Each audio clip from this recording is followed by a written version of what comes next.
I'm Hotting Carter, class of '57 and a chartered trustee of the university. Along with thousands of other enthusiastic onlookers here behind me, I'm waiting on the front campus between Nassau Hall and Nassau Street, where the processional for Princeton's 250th anniversary convocation is about to begin. It's a great day for a homecoming birthday, and that's what we've got here on Charter Day. The processional, as at most official university functions, will be led by faculty marshals. They'll be followed by trustees, guests and representatives from other colleges and universities, members of the faculty and administrative officers, and students, staff members, and alumni representatives. In short, the university community writ large.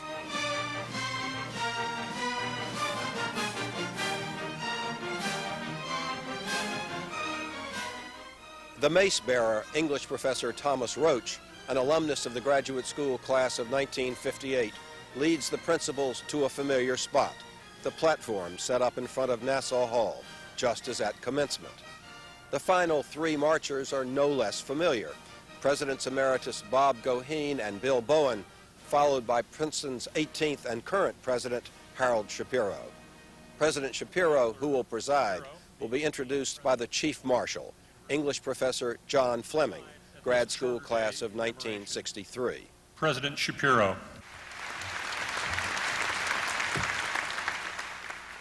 The invocation will be pronounced by Dean Williamson. Dean Williamson.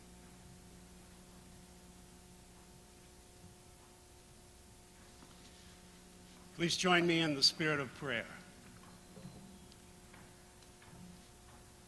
Dei sub numine viget. Under God's numinous power, the university flourishes. Numinous God, we gather in this sacred grove to breathe again its blessing, to sense its promised flourishing. Numinous God, we are fated by the motto of this place. We who live under 1,000 points of stress are predestined by you, the fecund one, to instigate and nourish flourishing. Flourishing in our search for knowledge and for wisdom, flourishing in our longing for love of life. So let this day challenge us, let it inspire us. Let this grove flourish, let this university flourish, and let our lives flourish in the rich, moist humus of your prevenient grace. Amen.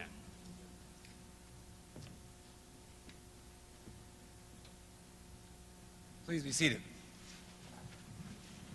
It is my great pleasure to welcome you to this anniversary convocation at which we commemorate the granting of a charter 250 years ago to the small colonial college that will eventually become Princeton University. It has been my honor and good fortune to serve as the 18th president of Princeton as we celebrate this milestone of a quarter millennium in the life of this university.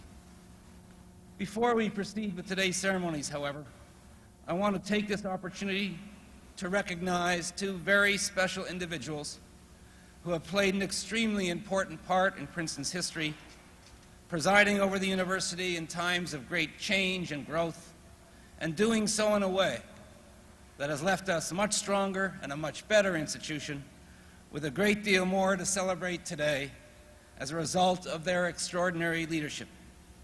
I would like to ask Robert F. Goheen, the 16th president of Princeton, and William G. Bowen, the 17th president of Princeton, to rise so we may all express our appreciation for their leadership.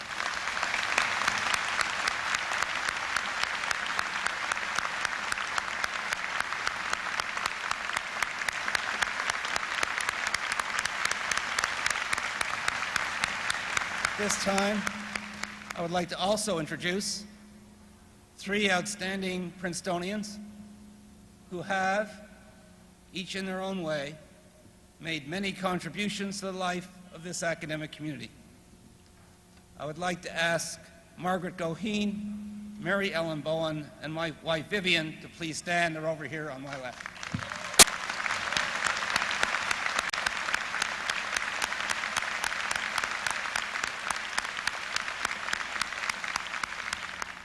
Princeton University Orchestra, conducted by Michael Pratt, will now perform selections from the Shirad by Vedrik Smetana.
The presidents of Harvard and Yale were invited to deliver greetings on behalf of American higher education. Harvard, because it is the country's oldest university, and Yale, because its alumni were instrumental in obtaining Princeton's initial charter. All of these and other accomplishments have been achieved, moreover, against nearly insuperable odds. You have had to overcome, for example, the fact that one of the small number of your original founders was a graduate of Harvard. Harvard, an institution that as early as the 1740s was already regarded by strict Calvinists as godless and degenerate, that was seen to be drifting from Puritan Congregationalism toward a dangerous and hazy Unitarianism, and was even permitting its undergraduates to attend ruinously high Episcopalian services on Sunday, as long as they chose to do so voluntarily. Even more disastrous, however, was the fact that all 6 of Princeton's other original founders had received their Bachelor of Arts degrees from Yale. At that time, Yale occupied the very heartland of Orthodox Calvinism, a dark Everglade, stirred by the lugubrious breezes of the religious moment called the Great Awakening. And so it happened that Yale, whether awake or profoundly asleep, gave to Princeton a cadre of trustees with enough predestinarian preoccupations to keep the newborn college in a state of ecclesiastical distress throughout many of its most impressionable youthful years.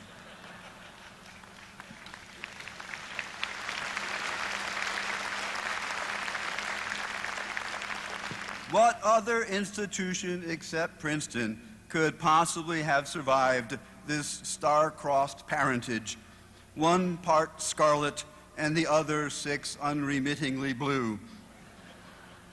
Survival proved, in fact, to be far from certain.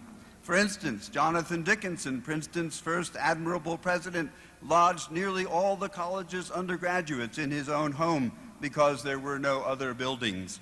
He gave his students the free use of his own personal library and conducted daily classes of instruction in his living room. Then, after a brief 4½ months, President Dickinson passed quietly away from this earthly scene, leaving to others the tribulations of 18th century collegiate affairs. Not much later, the great theologian Jonathan Edwards accepted Princeton's presidency, although he did so with great reluctance, citing his poor health, his lack of familiarity with algebra and the higher mathematics, and his basic aversion to administration as well as to teaching.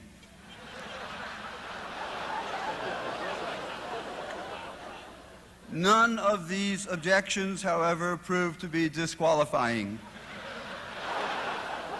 President Edwards arrived, but within 6 months, he too had shuffled off this mortal coil, to be succeeded by Samuel Davies, who in turn lasted much longer, 21 months to be exact.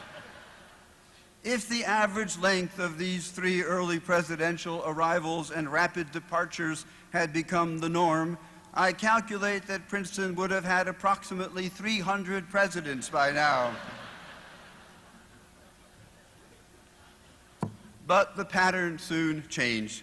Witherspoon set down strong roots. McLean lent a steady and a sturdy hand. McCosh transformed a great college into a great university, and Woodrow Wilson created a new institutional tone with an infusion of his own brand of élan vital.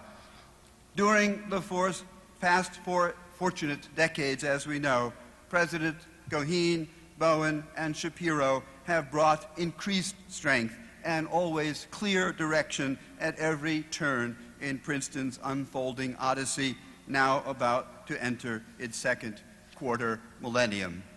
So on this occasion, we celebrate you, Princeton, as the quintessence of institutions devoted to the liberal arts and sciences, as a place where undergraduates and graduate students are equally cherished, where an unwavering clarity of purpose and an unrivaled spirit of unity have inspired generation upon generation of students and colleagues and graduates and friends, and where those of us who are gathered today here may join in expressing our admiration for all that you have accomplished in these past 2½ centuries, and our deep thanks for the strong leadership you are already providing as we look to the many centuries still ahead.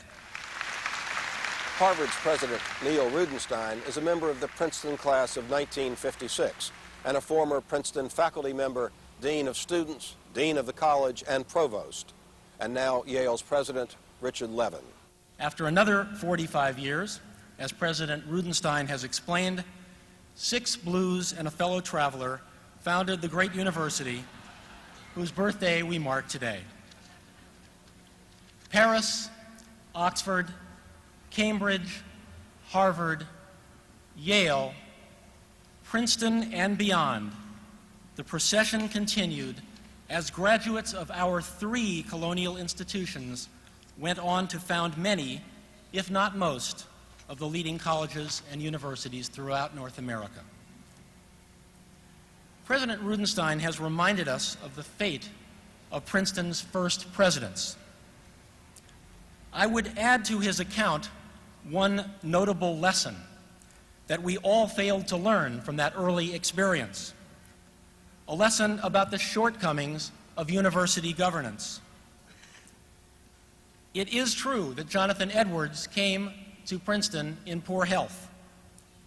For this very reason, when he arrived, the wise men of the College of New Jersey convened a group to determine whether Reverend Edwards should be inoculated against smallpox. For days, the group debated the question, dangling Reverend Edwards over the fire like the spider of his best-known sermon.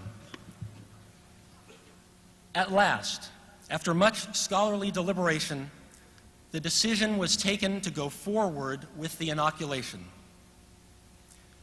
And so Jonathan Edwards, Yale's greatest theologian and preacher, died, killed by a Princeton committee.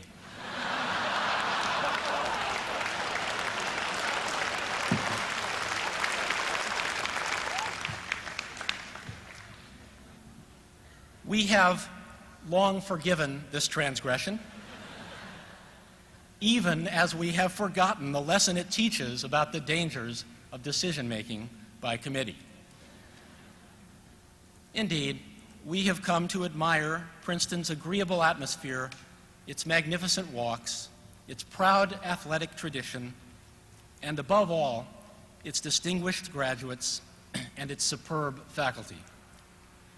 For any university to have educated Madison and Wilson and to have welcomed and nurtured Einstein and von Neumann would have been accomplishment enough for a quarter millennium.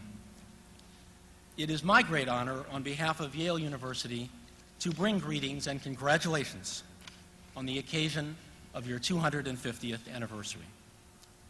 In expressing our hopes for Princeton's future, we at Yale are drawn to these words of one of your most distinguished graduates, Adlai Stevenson. We Americans have placed our hopes on the understanding of our people. It is a magnificent gamble, and it is to the universities, to Princeton, that we look for so very much. How well it does its job determines how each generation resolves that magnificent gamble, for it involves the idea of freedom and the search for truth. We can have no higher hope or aspiration for Princeton, but that it will do it well.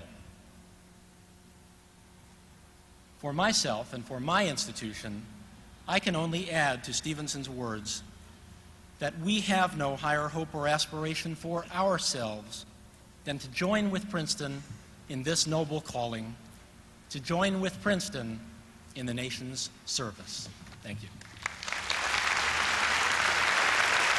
The steering committee for the 250th commissioned 3 poems to be read at the anniversary convocation. One, titled Desperado, Late 1960s, is by Reginald Gibbons, class of 1969, now at Northwestern University. Hand like my own hand, writing quickly what I could not entirely grasp. Like my younger brother's hand, which had struck at me with futile blows of self-defense. Like my mother's hand, writing as big a small check as she could. Like my father's hand, which had come from some remote labor to clasp my hand as I had said goodbye. Campus in Autumn was written by Alicia Suskin-Ostreicher, a professor of English at Rutgers University. It's being read by Sandra Berman, a professor of comparative literature at Princeton. Now surely there is no knowledge we cannot conquer.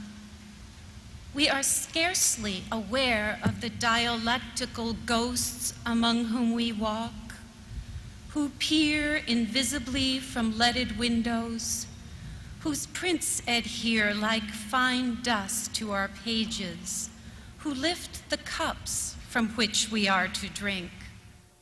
Michael Fisher, 97, president of the undergraduate student government, was asked to offer reflections.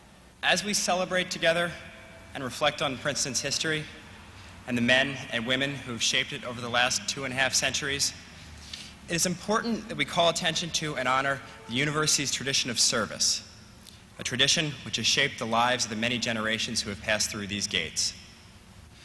The Princeton of today is not the Princeton of 1896 or 1946. Much has changed, and much will continue to change in the years ahead. But as the institution has grown, our fundamental dedication to service has remained the same.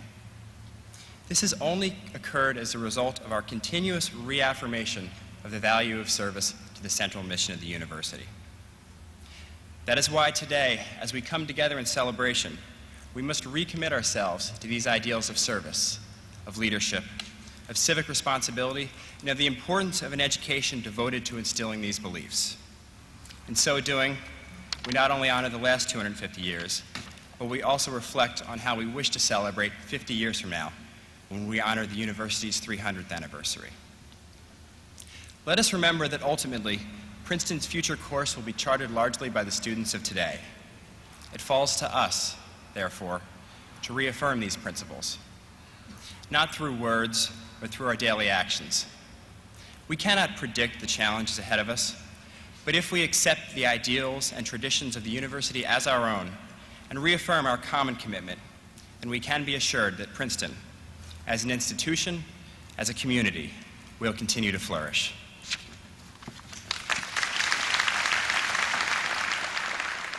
Economics professor Burt Malkiel, graduate school class of 1964, chaired the steering committee for the 250th. Princeton's tradition in celebrating major anniversaries has been both to reflect on the university's accomplishments in scholarship, teaching, and service to society, and also to set a course for the future. As President Shapiro has remarked, we have celebrated a variety of Princeton's achievements during these last 9 months. But for me, the most important part of our quarter millennium celebration is what we can leave as a legacy for future generations. What we can establish today to make not only our institution, but the world as a whole a better place in which to live. I believe that our commitment today to establish a Center for Community Service will be seen by those who celebrate Princeton's tricentennial as another defining moment in the history of this singular institution and one of the most important initiatives that we have undertaken during our 250th year. This mission of service continues to be a central characteristic of Princeton. Project 55 has engaged hundreds of alumni and provided community service internships for hundreds of students. As part of the anniversary celebration, the Alumni Council has sponsored a 250 by 250 challenge through which Princeton alumni have established over 250 community service projects. On campus, nearly 1,000 students a week participate in the Student Volunteers Council, Community House, Blairstown, and many other programs. As you've heard from Mike Fisher, this year's senior class adopted a middle school in Trenton when it entered Princeton 3 years ago. Recently, a group of alumni, faculty, staff, and students began renovating the first Habitat for Humanity home here in our local Princeton community. The Community Service Center that we commit to today will bring together under one umbrella the various community service organizations currently existing at Princeton. We believe that co-location of many of the service-oriented activities now underway will yield significant benefits through mutual support and will permit us to make a coordinated response to various community needs. We believe that the Center can enhance the effectiveness and the educational impact of these activities by providing new training opportunities for volunteers and by setting up a library and computerized clearinghouse of information and referrals for service opportunities available not only for students, but also for faculty, staff, and increasingly for alumni. Under the leadership of a director experienced in finding program support for a variety of new community service projects, the Center will expand and leverage the resources available to undergird these important initiatives. Perhaps most important in my view, the Center will become the catalyst for enriching the curriculum by forging selective linkages between community service and our traditional academic mission. It will show that community service is not simply a useful add-on, a discretionary extracurricular activity, but rather an essential part of a liberal education. Extracurricular community service may be character building, it may make us feel good, but it doesn't become a central aspect of the education of students until they have an opportunity to bring service experience back into the classroom, to ask critical questions about it, and make it the subject of serious reflection. Experience in service to communities will not then be peripheral to the academy, but rather directly connected to learning and to the full possibilities and promises of education. President Shapiro. Celebrating the 250th anniversary of this university that we love elicits a storehouse of common memories, heightens our appreciation of the work of those many faculty, trustees, students, alumni, staff, and administrative leaders who have preceded us, and certainly evokes many thoughts about what the future may hold for Princeton. There are so many wonderful events before us today that I do not want to tarry too long on these thoughts. But I do want to speak very briefly about what it is that draws us together here today with such pride, and what it is about Princeton that inspires us to be so hopeful about the future. For most of us, and for the many generations of Princetonians before us, our experience at Princeton is bound up inextricably with the intellectual pursuits that we have followed and with the sustaining friendships we have made. And yet neither of these intellectual pursuits or friendships, important as they are, fully captures what Princeton is and what we celebrate here today. There are important but more elusive qualities of this university. This special place that are more difficult to put into words, although many have tried, and with eloquence over the years.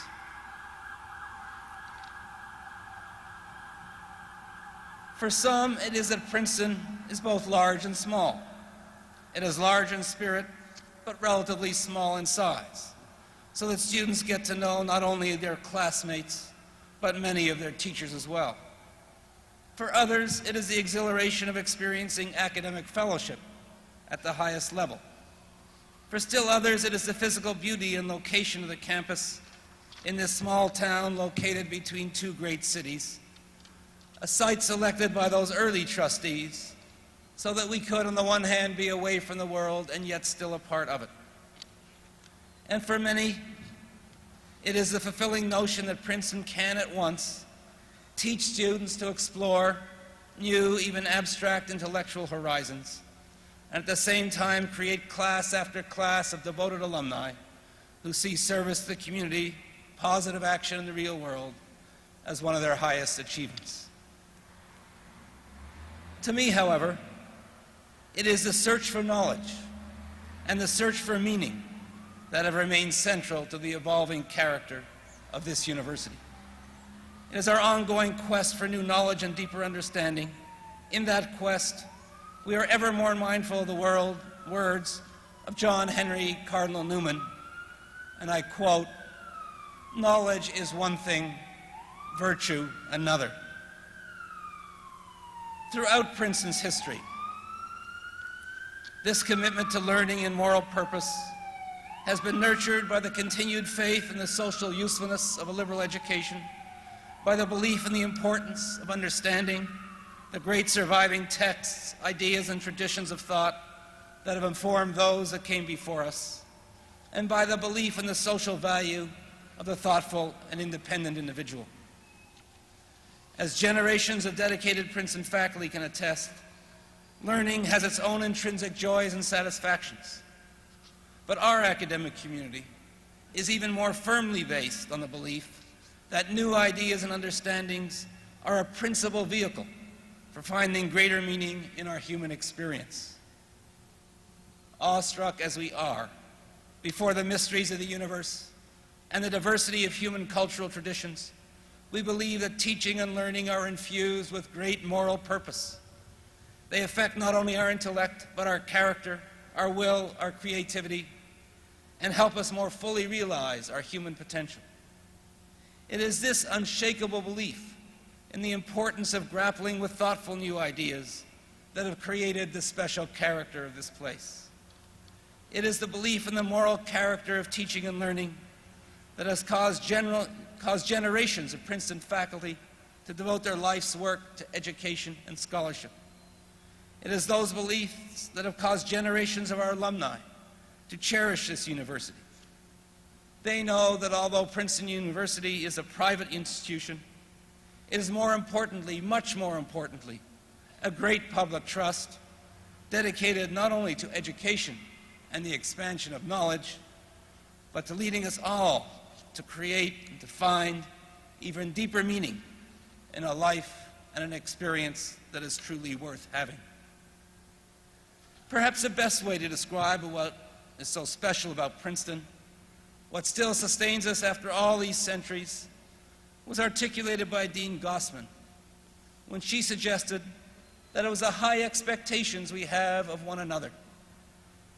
I believe that the character of a distinguished academic community is distinctively shaped by the expectation that each and every one of us will bring our full share of curiosity, analysis, passion, intellectual stamina, healthy skepticism, and even eccentric brilliance to bear on our lifelong search for new insights and interpretations. On this campus, no ideas go unchallenged. Even the great Albert Einstein observed about Princeton that his fame seemed only to begin 5 miles outside of town. In Fine Hall, he lamented, his words seemed to count for almost nothing. And so we challenge and question and push forward the frontiers of knowledge and the frontiers of meaning, but with a sense of shared purpose and fellowship that extends well beyond Princeton to embrace all those who join us in the task of education and in the quest for new ideas.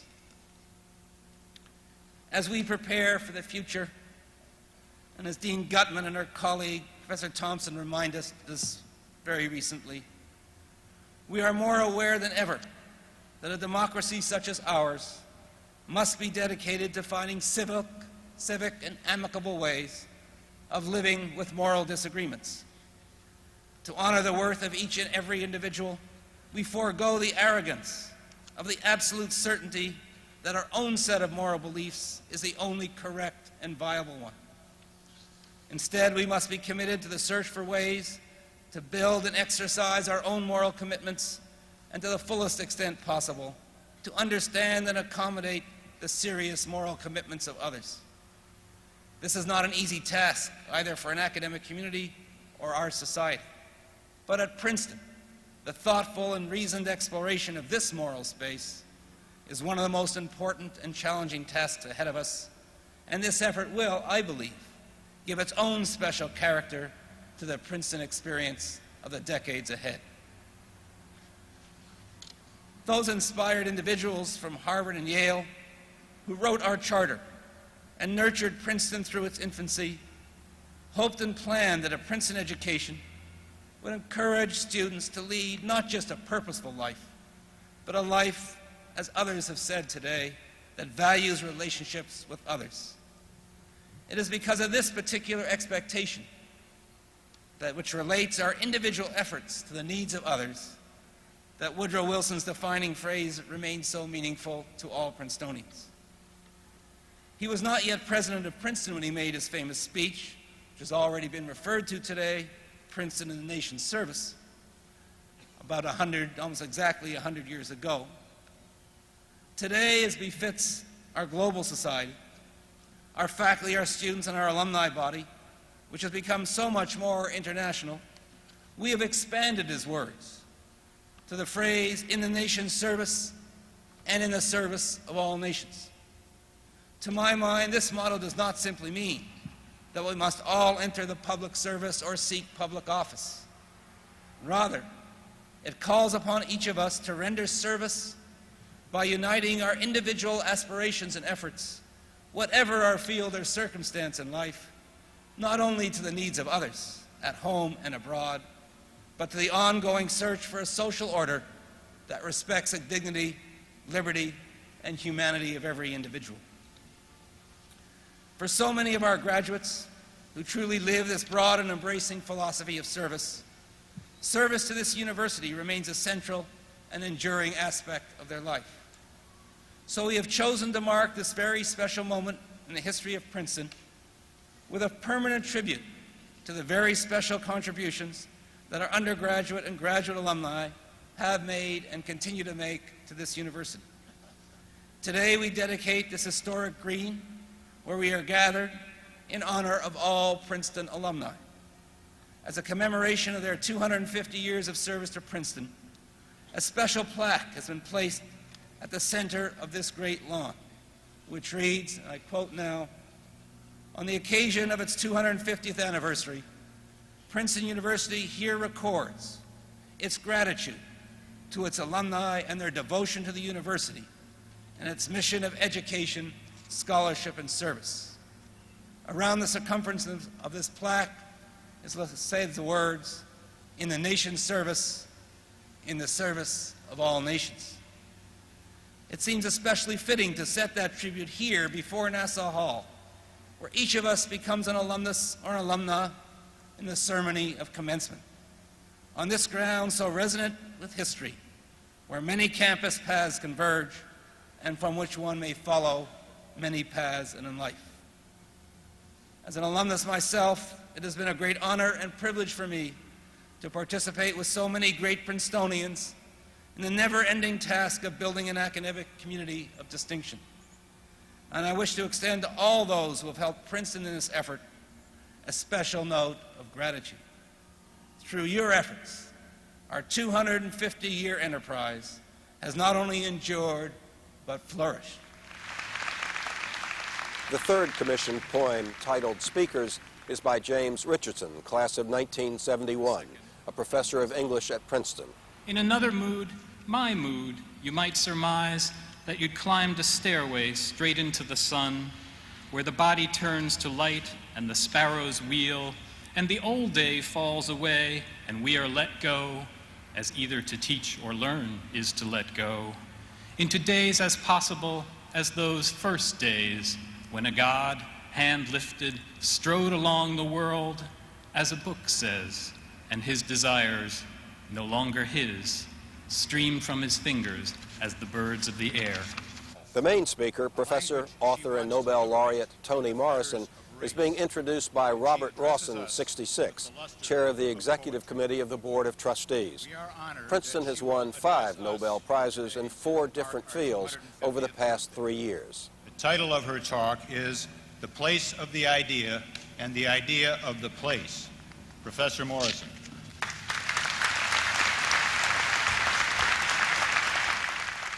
This is a singular honor for me, but it's also a daunting assignment that I thought more easily assumed by someone accustomed to speeches about policy and education rather than an artist. Because trying to say something pertinent even something original about an institution so permanently lodged in the history of high learning and the history of the nation seemed to me quite hopeless. And while wondering how even to enter or launch these remarks, I began to look through the works of other writers, poets, novelists, and I turned at one point to William Wordsworth, just hoping to find some suitably elegiac lines, because I hoped those of us gathered here by just simple love of the place and allegiance to its mission would be receptive to some meditation on genius loci, the spirit of the place. Wordsworth's eloquent use of the conceit that certain sites, natural sites, held genii, which spoke to the contemplative passerby. I found nothing really appropriate for this occasion, or at least for my remarks. But during the search, I was reminded that part of the significance of Wordsworth's inscription of places as a source of revelation lies in what one scholar calls the continuum of the wisdom of the dead and the energy of the living. The continuum of the wisdom of the dead and the energy of the living. In other words, the spirit of the place is animated by a reverence for the past that is forever mitigated by the present. It became an understanding that furnished me with an opportunity to think of Princeton as two orders of continuum: the personal and the public. To think of Princeton, for those who have experienced it, as a place of private memory, which colors and organizes their everyday life. And then as Princeton, as a place of collective public memory, which is to say history, which has helped shape the nation's life. In the first instance, Princeton is a subjective experience of the place itself. Just remembering those trees down there on Witherspoon Street, how they reach across the pavement and the shops and the pedestrians and touch each other, how beneath their heads the street lights are very shy. And so if you are there in spring, at twilight, falling petals cover the walkers and the road like snowflakes in December. In the second instance, Princeton is a place fixed in public memory as continuum, as part of the history of the nation.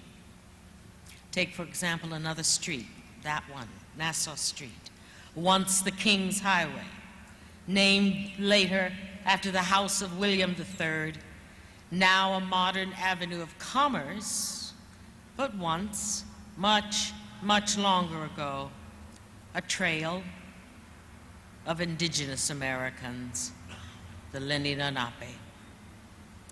In private memory, this place is its halls, its library, its chapel, worn satin by the encounters and collaborations among and between strangers from other neighborhoods and strangers from other lands.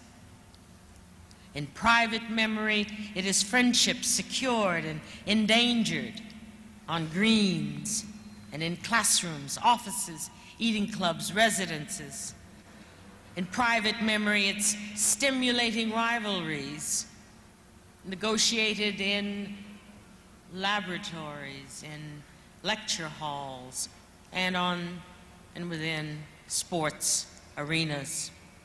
Every doorway, every tree and turn is haunted by laughter, by murmurs of loyalty and love, tears of pleasure and sorrow and triumph. Yet woven into these instances of private memory are other more complicated ones that are the property of public memory. The Fitz-Randolph Gateway locked for years and then unlocked for more years. Ivy constantly trimmed to reveal and commemorate the ravages of a Revolutionary War. The policy duels, as well as one physical one, of presidents, statesmen, and captains of mighty industries. This place, it is redolent with the breath of the emotional life lived here and the intellectual life made manifest here. History and memory, the wisdom of the dead and the energy of the living merge to become a tradition that informs the present and shapes the future. When in 1862, President Abraham Lincoln told Congress that the dogmas of the quiet past are inadequate to the stormy present, he was referring to a civil war waged to suture the wide cut, the open wound of an already sundered union. And when he followed that observation with, "We cannot escape history," the connotation of the term history summoned the future. Lincoln was alluding to history's future judgment on how and whether the nation could separate dogma from its own past and regard history as events in progress. The founders of Princeton, who preceded that speech by 116 years, knew well, better perhaps than the founders of any American institution of high learning at that time, they knew the necessity of being open to the unforeseeable. For as Woodrow Wilson said, those founders had no more vision of what was to come upon the country than their fellow colonists. But it was clear that they were determined to enter history, not as into a sepulcher, but as into a torrent of life, a torrent of contemporary affairs. They were determined to make a place where views different from the authoritarian synod, views considered radical, apostate at the time, would prepare young men for whatever might be asked of them in the service of their God, their conscience, and their province. Princeton was the place of the independent idea, the place where conscience is prized above orthodoxy, the place of the dissenting idea, not dissent for its own sake, dissent as style, as fashion, or dissent as self-aggrandizement, but dissent over what was foundational, complex, and urgent to the health of the citizenry, the thrust of an individual's spiritual and intellectual life. In the 1740s, that was indeed a risky proposition. Some, I am sure, believed it also an arrogant one. And they may have been right. It was arrogant. But if so, it was the arrogance of a sublime idea, not a pedantic one. If so, it was the arrogance of a generous idea, not a self-satisfying one. And it's hard now to imagine how fresh were the terms in which those men spoke of spiritual life, of their God. It's hard to imagine how intense those political debates were, how intense the metaphysical arguments they advanced, the enemies they must have infuriated, and the envy they surely roused. To put forward, without established support, a position so unpopular among colonial educators must have seemed reckless, reckless indeed. Yet it was that very independence that helped make Princeton a national place even before there was a nation. When Aaron Burr Sr. succeeded the short tenures of his predecessors and moved the college from Newark, the chosen place was the village of Princeton, a choice that reinforced its independence, its insistence upon making its own way.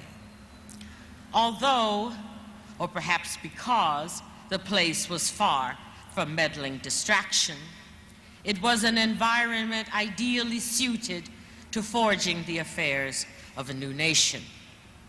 This hall, from which I speak, Nassau Hall, with its original occupants, its site as the meeting place of the first state legislature of New Jersey, as well as the Continental Congress of 1783, bears witness to the stamina, the prescience of the originating idea taking root in hospitable soil.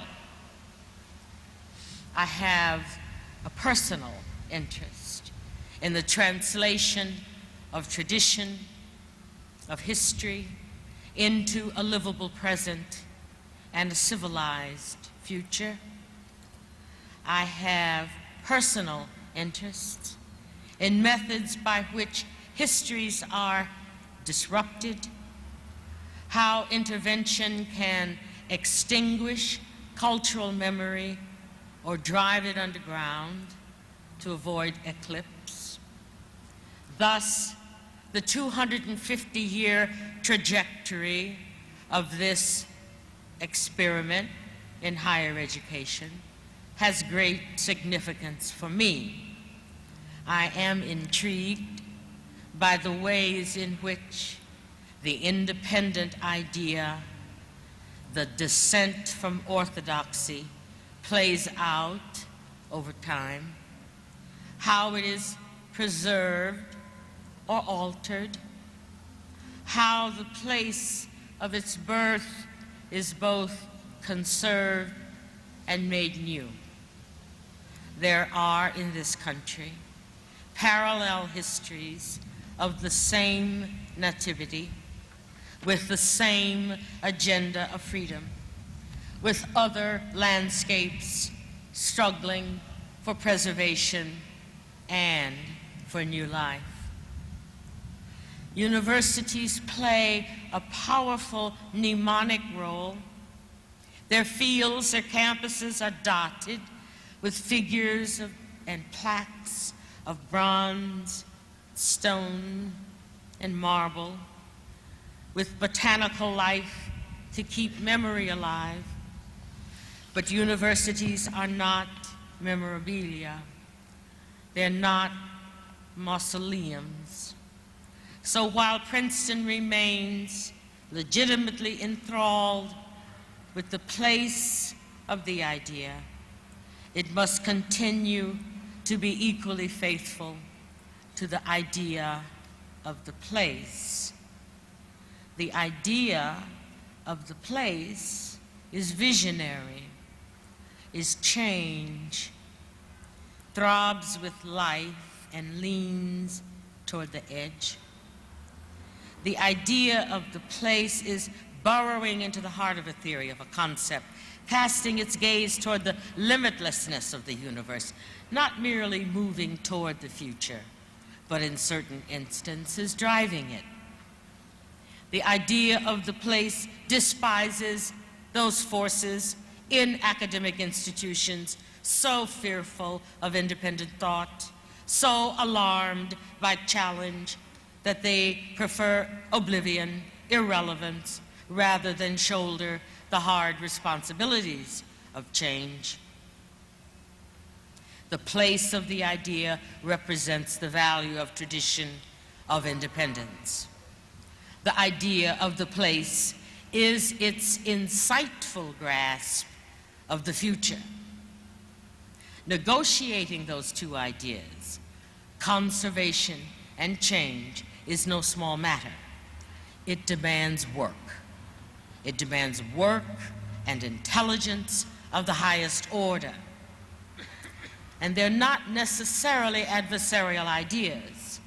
And even when they appear so, that irreconcilability is the clash that stirs inquiry and fosters knowledge. There are few places, very few places left, other than great universities, where, to paraphrase my earlier quote, both the wisdom of the dead coupled with the doubt of the living are vigorously encouraged, welcomed, become the very stuff of education, the pulse of teaching, the engine of research, the consequence of learning. No faculty member worth the profession has ever taken for granted as fixed truth or fiat all he or she has learned. The nature of our profession is to doubt, to expand, to enhance, to review, to interrogate. But no faculty member is able to question in a vacuum, or is fired to innovate, to create, because she or he is interested in erasing the inheritance, the authority of her discipline. No student is expected to be content with the acquisition of data, of information. It's demanded of her to move beyond the stasis of what is known to what is knowable, toward more and other knowledge, knowledge that might one day contribute to the wisdom of the past. Tradition is not there to bedevil us. It is there for us. It is not there to arrest us. It is there to arouse us. That is the continuum. That is the reconcilability of tradition and the future. Because of the date of this celebration of 250 years, being so close to the year 2000, because the tenure of a class already enrolled will end at year 2000, this Charter Day marks the beginning of a new century. It's appropriate, therefore, to have millenniumistic thoughts, large millenniumistic thoughts. What will Princeton be at its quincentennial celebration? By then, it will have seen 250 years of the 21st century. What form will the idea of the place have taken then? Will the proud legend of service to the nation be narrowed by then? Narrowed to holding public office and wielding private power, will the entitled still be worried about entitlements? Will gates again be locked? Will the mission have stumbled because the constituency has changed? Will instruction be executed solely in solitude by the isolated handling of sophisticated new machines? Will departments, will intellectuals have closed themselves off from the great and tumultuous issues of that future day? Will those hired to guide students to meet those challenges recoil from the difficulty and recreate instead the moribund world of their desire? Will chests swell at the success of having preserved the place and the idea in amber? Will that generation of educators be telling students that not only was everything better before they were born, but that everything before their birth will always be better? That the best they can hope for their future is to clone a former generation's past? Or will Princeton continue to do what it has done so brilliantly, so often in the past century and a half? Revel in the fact that its taproot was fed by the waters of civil descent, has been nurtured by sound learning and respect for heterogeneous discourses on the dominant philosophical views of this world. The evidence of these celebrations, based on the initiatives announced, the quality of the symposia and conferences held, the arts on display, the evidence is convincing. Princeton, at its quincentennial, will still follow its principal and noblest dictates and continue to wage war for the liberation of power, not just its transfer. It will continue to do what has made it legend among the country's great universities, remain steadfast in its insistence that a premier liberal arts education requires students and faculty to face each other in what Woodrow Wilson described as personal conference and intimate counsel. The evidence of these recent years and under this recent and current leadership is unassailable. No priorities will go unmet in enabling this institution to make as constructive a difference in the larger community as it does in the lives of each and every student, regardless of that student's resources. In assuring the best physical environment for staff, faculty, and students, in assembling the best scholars, the best artists in the world, and in enhancing its global influence. On the other hand, if Princeton University has abandoned the principles upon which the College of New Jersey was founded, then whoever stands here in front of this great historical hall at the quincentennial will be speaking of a virtual university, a package of attitudes and preferences emanating from souvenirs and images and longing, where complacent leadership proved not only unsuitable for the education of the nation's children, it proved dangerous to them. those societies which cannot combine reverence to their symbols with freedom of revision must ultimately decay, either from anarchy or from the slow atrophy of a life stifled by useless shadows. Princeton's subtlety lies in its tradition of independence. Princeton's poise rests on its ability to revise itself. Its strength is knowing what its founders knew, that service to the individual, to the government, to the world requires unwavering commitment to intellectual freedom, a fierce commitment to virtues already being debased by apathy, virtues such as integrity and honor and fair play and courage.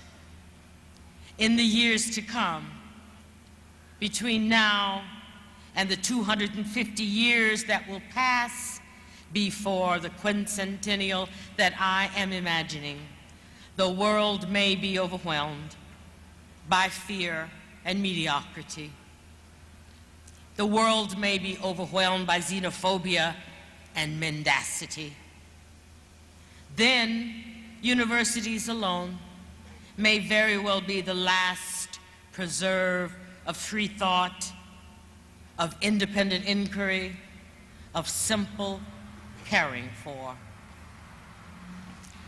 Princeton's proud history is that it was the first of such havens. Its bright future is that it will always be. Please join me in celebration of and rededication to this place, this idea. Thank you.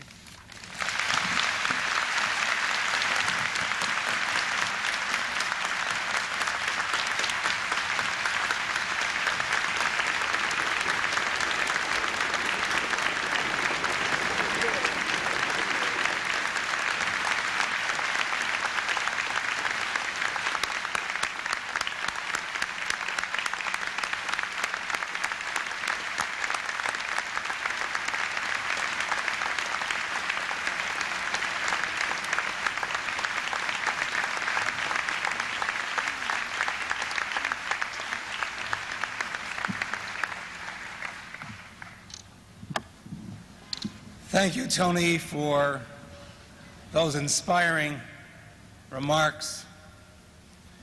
I don't have the language to express on behalf of my colleagues the great pride we take in your presence here and the great difference you make to us.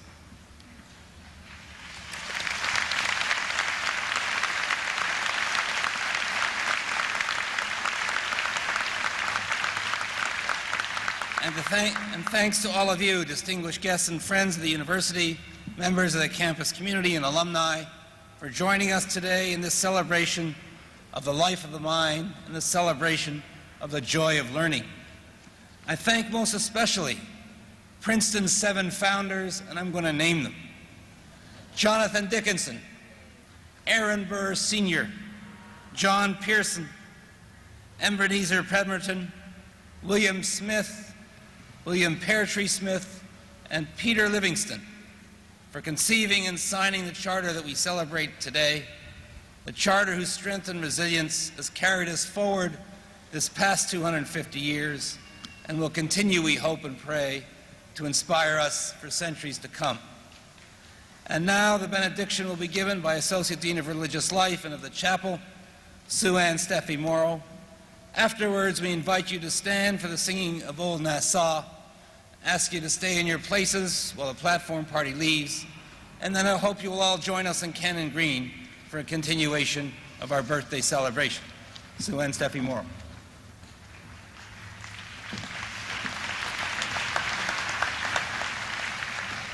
Will you please rise?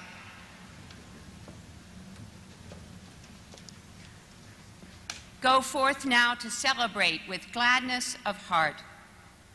Hold fast to the place of the idea and the ideal of the place. Seek all that is pure and lovely, gracious and just. Serve those who need your compassion and your love. Go forth now and celebrate with gladness of heart. Amen.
The convocation is coming to an end, but the birthday party is just beginning with something for almost every taste.